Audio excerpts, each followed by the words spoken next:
Hey everybody, is there anybody out? No, there probably isn't anybody out there yet. Let's see. Whoa, there is. Phil is here. Bam. All right. My mother made it. Wow, Lydia is here. She figured out how to do this. Oh, and there goes the heater fan. That'll stop in a minute. My studio's in the basement. And that's where I don't have a thermostat down here, so I'm at the mercy. I'm at the mercy of everything. All right. So, what are we doing tonight, kids? What are we doing tonight, Phil? Is drop 2 the same as drop D? No, not even close. My friend. My friendly friend. All right. So, I'm going to jump right in. And the first thing I want to say is good evening. And oh, good. So the fan went off. All right. So then the next thing that I want to say is that I just kind of get bugged by all the talk on the YouTube, on the videos for this drop 2, drop 4 voicings for guitar. All right. We're going to talk about it tonight. I'm going to talk to you as an arranger and also as a guitar player. And I'll show you how drop 2 works and sort of how ridiculous it is that every guitar channel or YouTuber is, doing these postings on drop 2, So I looked all around and I looked at little guys. I looked at, guys that had 500,000 viewers. I've looked at the guys that have millions of, not viewers, millions of subscribers. And other ones that have like 500,000 subscribers. And so these are like big name guys on YouTube. Let's compare it where there's one main guy that you all know that I personally love. And I dig, and I dig all these people's stuff. It's just this one thing, this drop 2 I think is personally I think is just kind of silly. Oh, I forgot to go live. Okay, good. All right, so now I'm live on Instagram also. So yeah, so if you're just joining me, welcome. And we're talking about drop 2 voicings for guitar. So first, let me just do some quick quotes of just one quote. And this is from one of the big YouTubers, 500,000 subscribers. And me, I have 2,000 subscribers. Who am I? But it just tickles me. This is a quote. If you've ever listened to a Wes Montgomery chord solo or a George Benson chord solo, you've heard a lot of drop 2 voicings. Okay. Then they go on to say there's 5 types of drop 2 voicings. Blah, blah, blah, blah, blah. Okay. So I just want to say that I never got to meet Wes Montgomery or see him play, but I did get to meet George Benson quite often. He used to hang out at a club in New York City on the Upper West Side, and it was called McKell's. This was in the 1980s. And so, we got to hang a little bit. I mean, he was George Benson, and so, best you could do is go like, hey, man, but, and all the talking about music I ever heard him do or any instructional videos I ever seen him do, he never ever once talked about drop 2 for guitar. I studied with the great Jack Wilson. I studied with Chuck Wayne. I studied with Steve Kahn. They never once ever said anything about this is a drop 2 voicing for guitar. Never heard that term. I also played a lot with Joe Puma. I've hung and played with Bucky Pizzarelli, Frank Vignola, Dave Stryker, you name it. All these cats, like guys from, my generation, the younger generation, the generation before me, and I don't hear anybody talking ever about, oh yeah, drop 2 voicings for guitar, So I don't know. But I have to say that I saw some Berkeley instructional videos from 17 years ago, and they were talking about drop two. And I do know somebody that taught at the college, a great guitar player, really, So again, I'm not saying that these people are not great. Well, RW said, "Will this help me play 035?" I'm not really sure what 035, maybe 135, but just hang in there, all right? So hang in there, and all your wildest dreams will come true tonight, ladies and gentlemen. So anyway, so my point is, I'm not convinced that drop two voicings are really important to talk about when it comes to guitar playing. I think that there are some voicings on guitar that happen to be drop two, but it's sort of like I don't think that's what anybody was thinking when they played them. It was just, here's a grip for playing this chord. Here's a way of playing this chord. This voicing sounds like this. That voicing sounds like that. Not like somebody sat at home and was like, okay, now I'm going to figure out all the drop two voicings and see which ones. Oh, smoke on the water. And so drop two voicings. Okay, so you want to know what a drop two voicing, what does it mean? Okay, so I'm going to come over here. Drop that down there, flip over to here. Okay, so everybody see my little cursor here? All right, so let me come here. So here's a C major 7 chord. Oops, too much. I got too excited there. All right, so this is C major 7. Bam. C major 7. There you go. 1, 3, 5, 7. Now, the definition for a drop two voicing. All right, Phil, you ready for this? Write it down, bro. A drop two voicing is you take any closed voicing, any voicing, a 4-note voicing that's smaller than an octave, and you drop the second note from the top. That's drop two. We have dropping the second note from the top. So here we're taking our G and we're going to drop it an octave. There you go. That is a drop two voicing. You've taken the second note from the top and you've dropped it an octave. Now, in arranging, what does drop two do? Well, it creates an open voicing. A closed voicing is a voicing that's an octave or less. An open voicing is a voicing that's an octave or more. Okay? So that's what drop two is. Now, one of the problems that I saw when I was looking, I must have looked at maybe a dozen of these instructional videos talking about drop two. And again, I would say that some of the information was useful, but a lot of it, to me, I just couldn't wrap my mind around it. That, well, first of all, my hands, I think a lot of what has to do with the voicings you grab have to do with the size and flexibility of your hands. So, say for example, they were showing a voicing. Let me see if I could actually do this. I think they said it was like a drop two, drop four voicing. So I'm going to go an octave higher. Nah, I'm not. So I dropped the 2, which was the, yeah, I'm going to have to. All right, so I'm going to redraw this an octave higher because I'm going to run out of real estate. All right, so I'm going to drop 2. So I'm going to drop my G, and I'm going to drop 4, which is my C. All right, so now when you do this voicing, all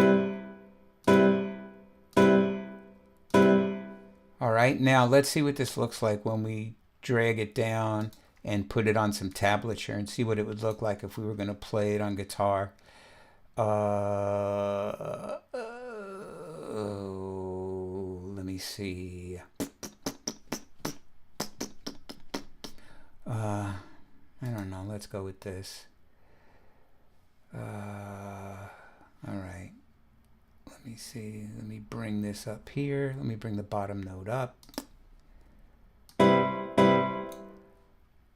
Okay, right. So this was a voicing that they used, and they said, here's a drop 2, drop 4 voicing. So it'd be, and they're like, oh, that's a great voicing. I use that all the time, right? Well, I can't I can't use that, right? So I would just as soon play, right? Let the bass player worry about that. I'll play that. So now if we take that, what I just played, if we take that and I put it here from low to high, it would be G, C, E, B. All right, so now now this is bigger than an octave, right? So the distance from my G to my B is a tenth. So if I roll up my G, there you go. Now I got that straight up, voicing that they were talking about. And drop 2 gives me that. Now, did I have to figure that out when I was learning it? No. But there's a good example of a drop 2 voicing, all right? Now, again, we're talking about all these chords that are sort of laid out in thirds. Like we're always going C, E, G, B, right? Now, we don't have to lay out a chord like that, do we? We could literally do something like, we could build a chord, for example, that was B, C, E, G. And could we do a drop 2 on this? Of course, because this is a closed voicing within an octave, 4 different notes. So we could take the E and we could drop that down there. Now, would this be playable? I don't know. Let's see. Let me just grab this and bring it into its own measure. Oops. Nope. Let me undo that. Why is it bringing both? Well, I don't know. But you know what? Goodbye.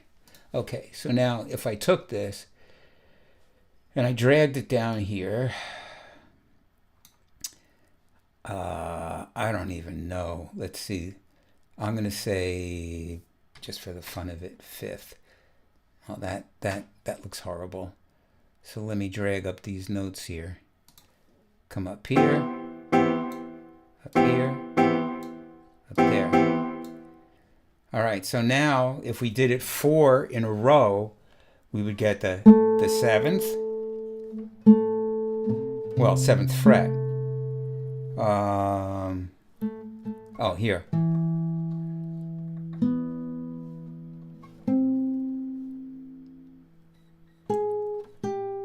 Yeah, so again, that would be, kind of hard to play because you're going from the 5th fret and you got to grab, and that's because you're getting this, the close B and C together.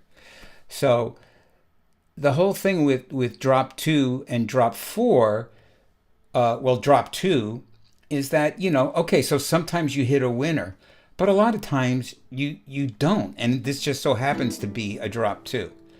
All right, so now let me come down here and flip around to here. Okay, I just want to see what's going on here now. So it doesn't deal with retuning the guitar's open strings. No, Phil, it does not. It's drop 2 is an arranging technique, and drop 2 is used by arrangers to open up voicings.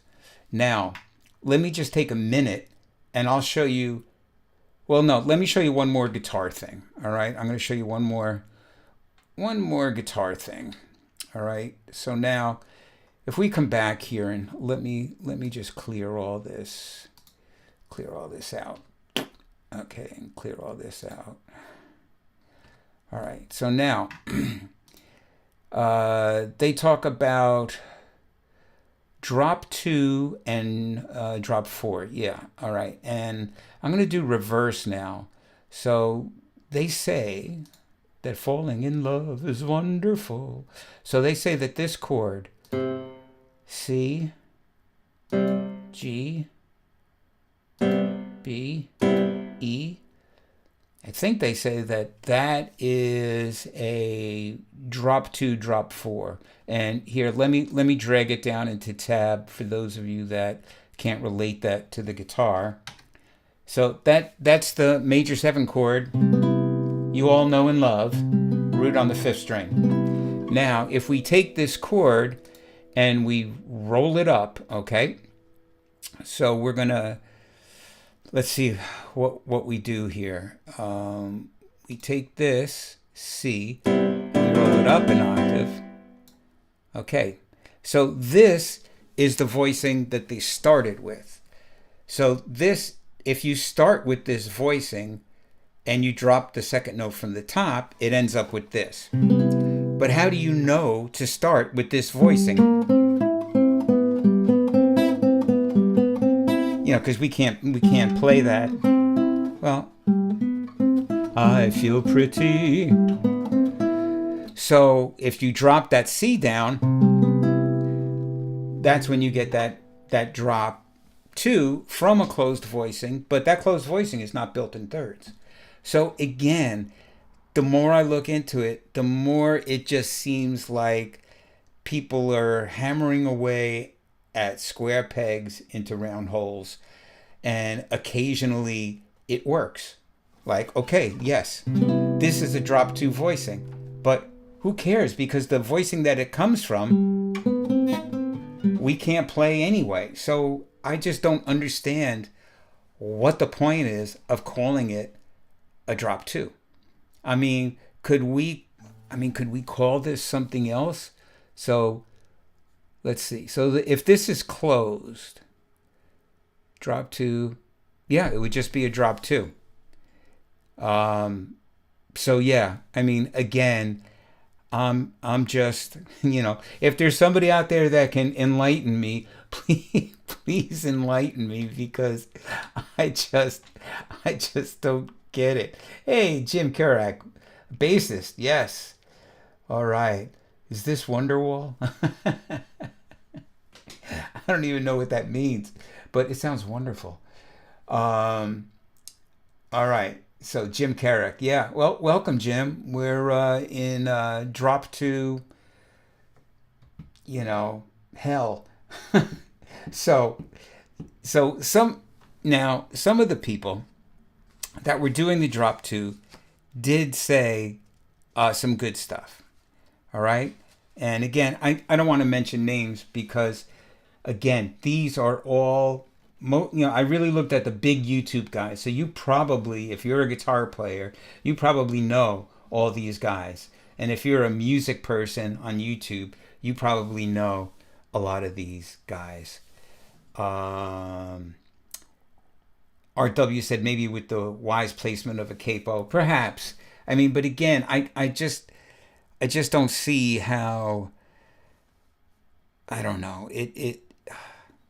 It's sort of like these are structures that we use, and then somebody realized, oh, this is a drop 2, but that's not where it came from. I don't think somebody sat at a drawing board and did a drop 2 on this and went, oh wow, I think somebody was trying to play C major 7 and they were trying to figure out all the different ways that they could play it, and one of the ways was this way.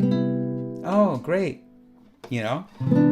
So again, I mean, I don't know. Let's take a look at this voicing. All right. So here's a C major 9. We play this all the time. Let me just jump back over here. So if we take this C major 9 and we get C, E, B, and D, and if we take this C, no, B, wait a minute. Yeah, okay, so we got to take that. Right. So if we do that, we wind up with a cluster voicing. So we get E, B, C, D.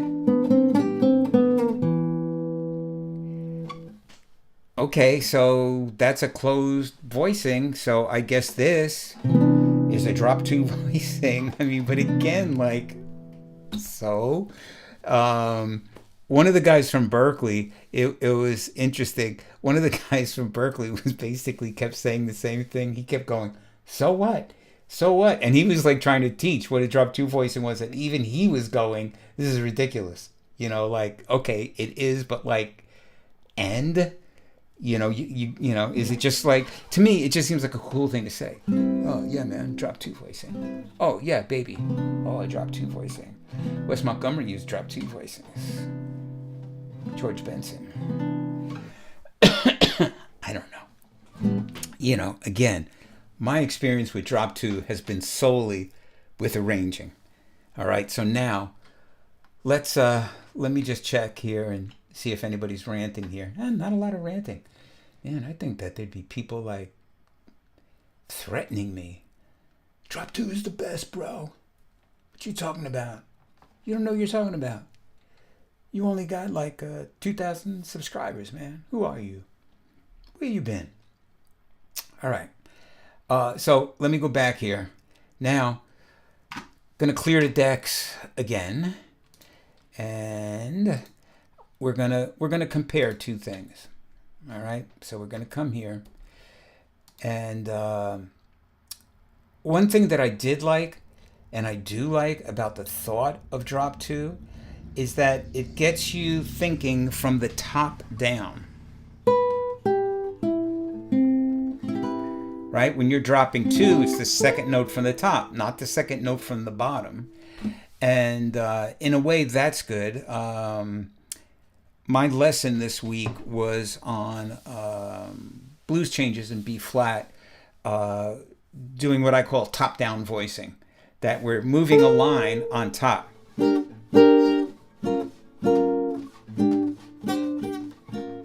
Right?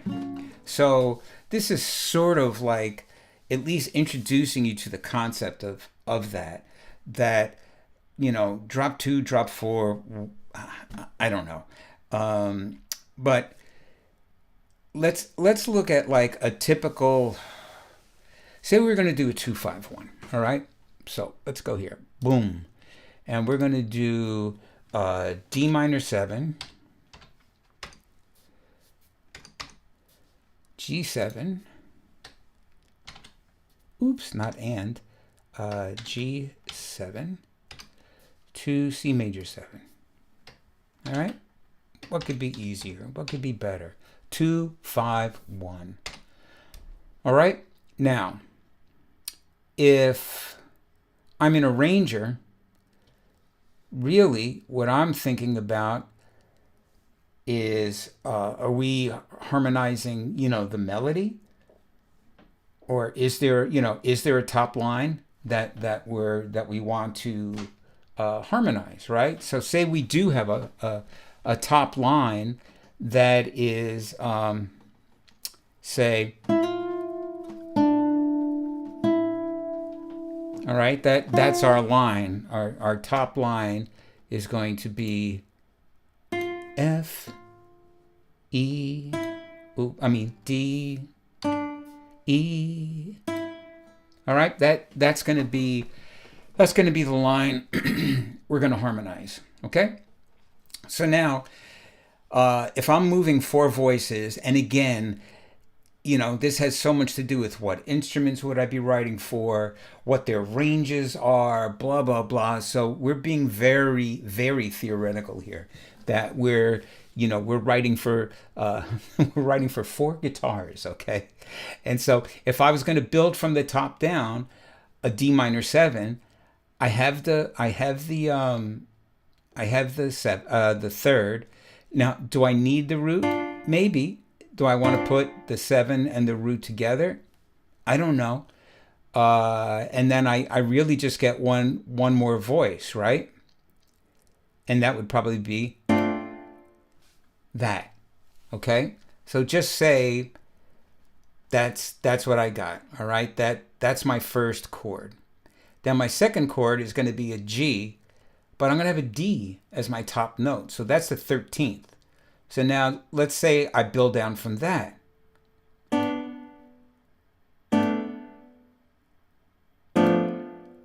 All right. And then I have to resolve to my E. So now if I build down here, I could, again, if I want to keep it really simple, but say I don't want to keep it simple. Maybe like my last chord, I want it to be, I don't know, say like a C major 9. All right, so instead of the root, I'm going to put that. Okay, so now if I play these three, let me just make sure that my chords are not playing. All right, so these are just the notes. Let me see if I can get that louder. Can't get it louder there. Can you guys hear that? All right, so now if you look at this, I'm just going to come back and look at the chat bar for a second. All right, is it only guitar players who come up with some convoluted nonsense? I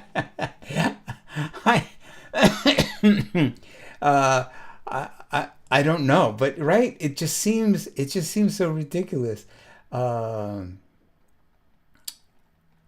There you go. Yeah. So EJ Walker says, thank you, Doug. I don't understand where people have confused drop 2, which is arranging technique, versus guitar voicings. Amen. It just so happens that some guitar voicings actually are drop 2. But now I'm going to show you how drop 2 in the real world works. So here I have these 3 chords, right? So I'm moving down and then back up. This last chord here would be an excellent candidate for drop 2 from my voice leading. So if I come here and I select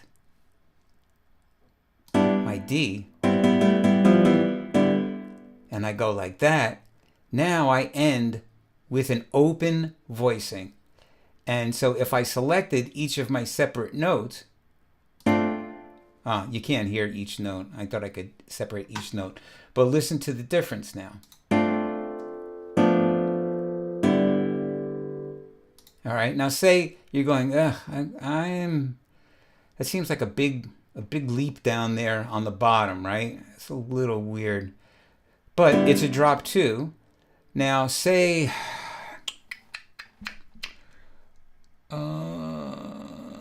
okay, so say we did this.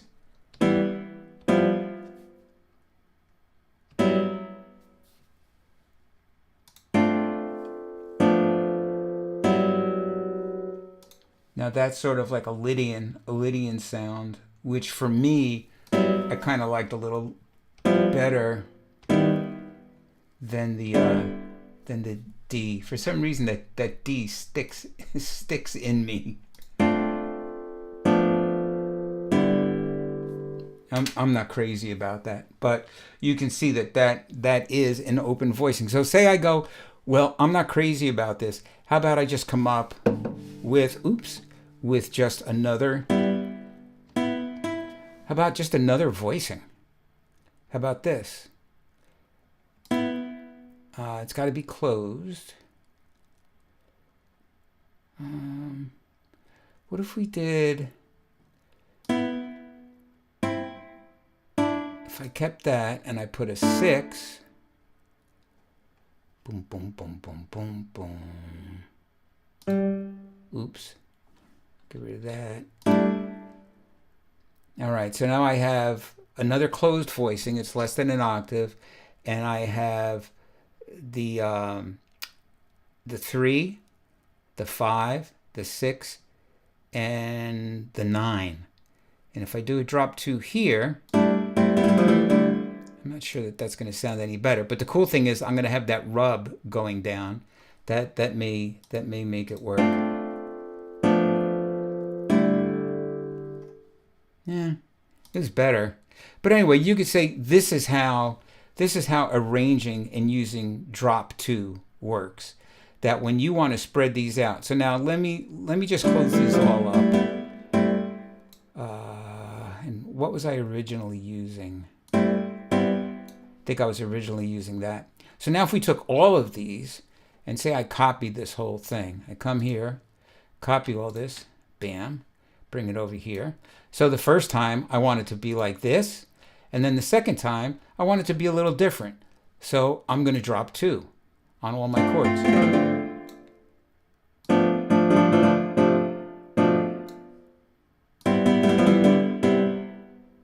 So now listen to the difference between the closed and open. Now open.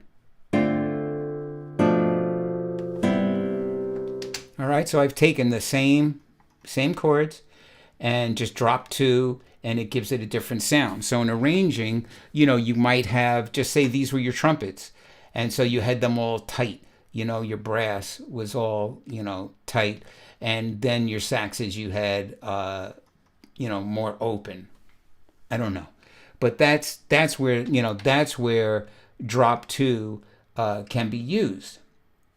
Phil said, are you thinking as an arranger or as a guitarist? Do you think about such things when you're playing on a gig?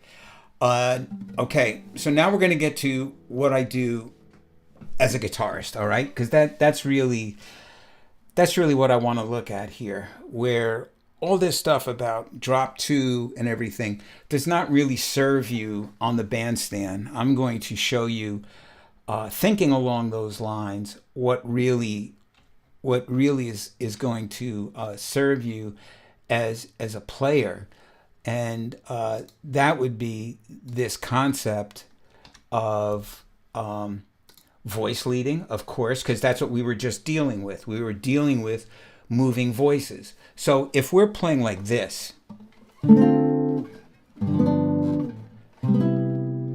not really voice leading. And voice leading means connecting your chords, all the notes in your chords, if you can, by either whole step, half step, or a common tone.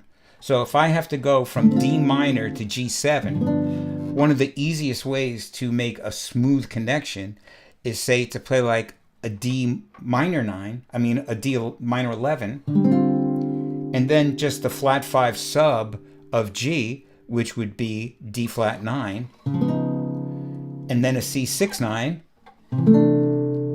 right?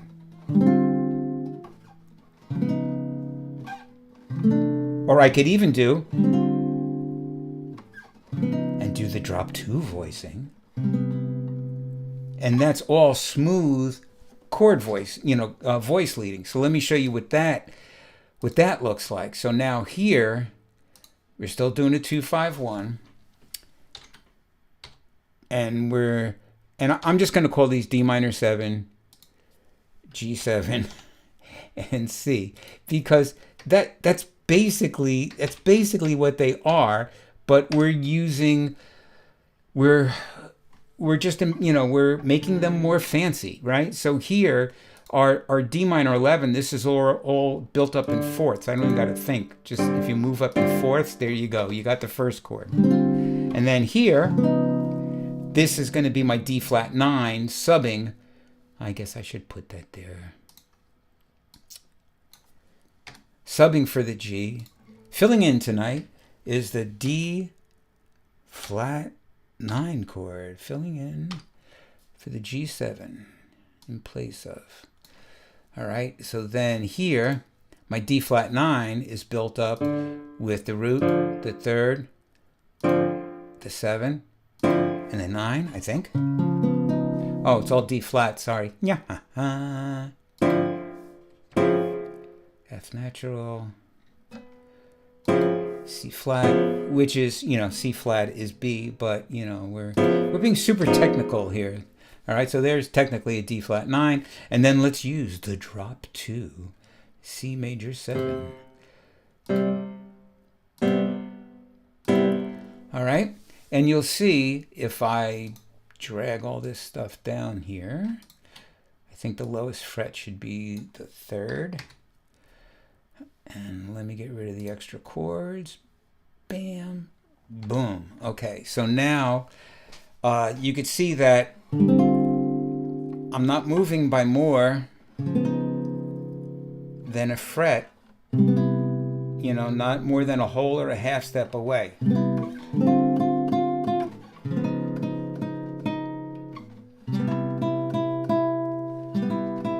And that's all from,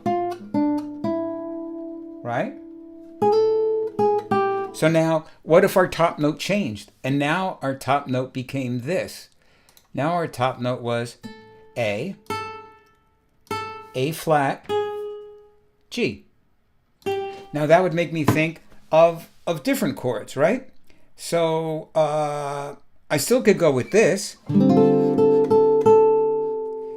but maybe I would just make it a little, maybe I would make it, right?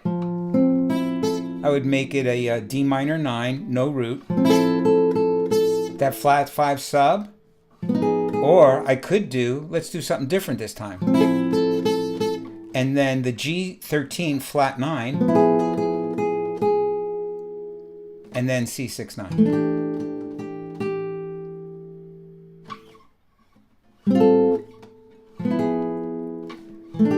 Or what did I have?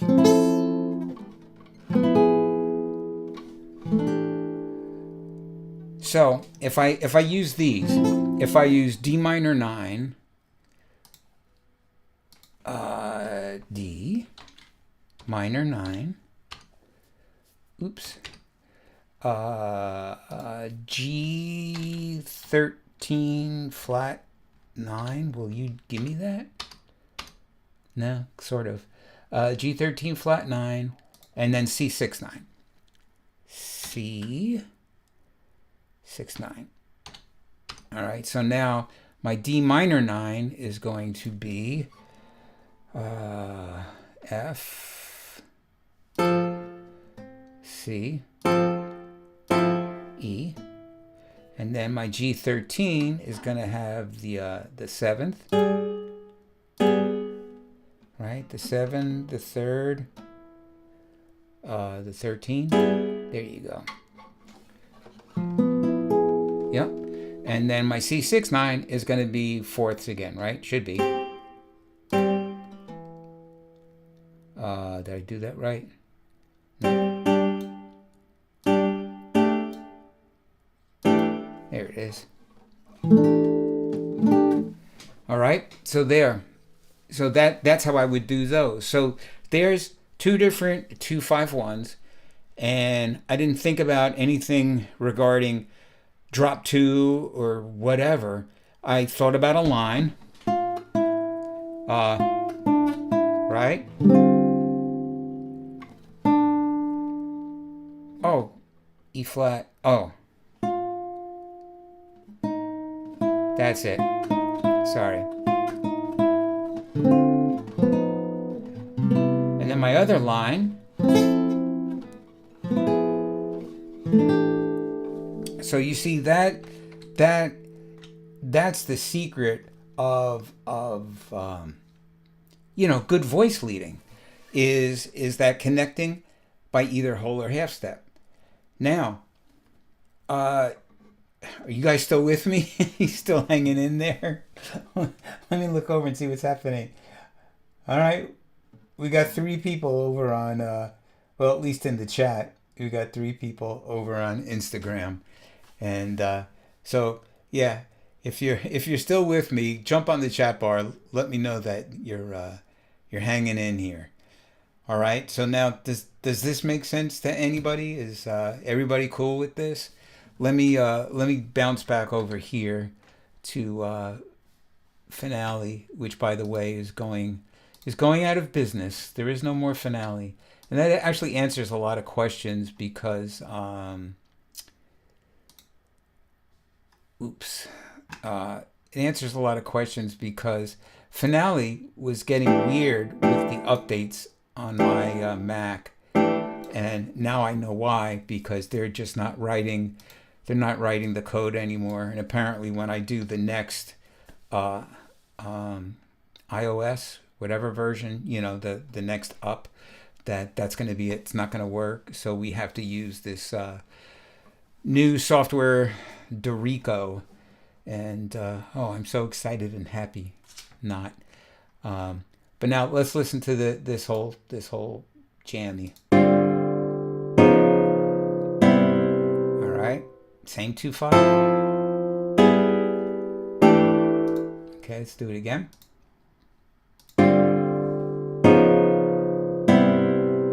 Another one.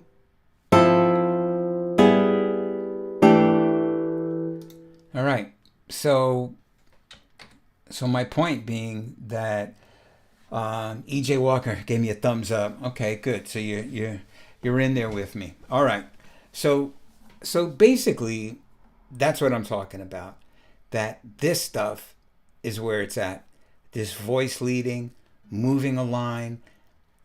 This is the stuff that Jack Wilkins taught me. That Jack Wilkins was like, move a line on top of the chord, meaning the high note. Move a line in the middle. Move a line on the bottom. And when we move a line on the bottom, that's when we're thinking about root,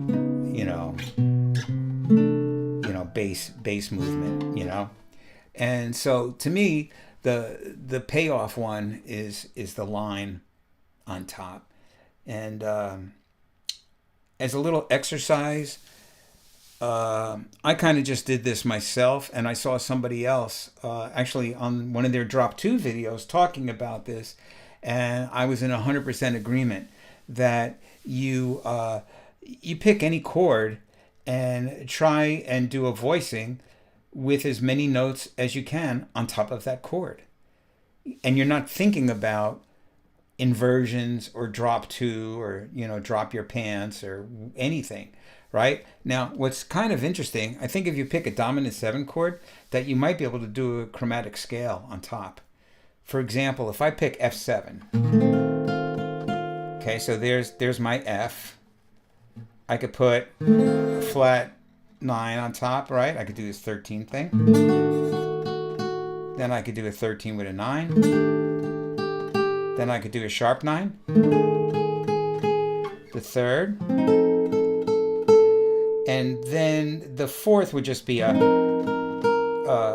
sus, but it could also be F over, no, that wouldn't be, it would be B flat over F. No, it wouldn't. It would be E flat over F, right? Yeah. And then you could do B, which would be the sharp 11. Then you could just do, a 9 chord, a third, a 13, a 9 with a 13, regular dominant 7, and then I don't know how you justify the major 7 on a dominant 7 chord, but I'm sure you can.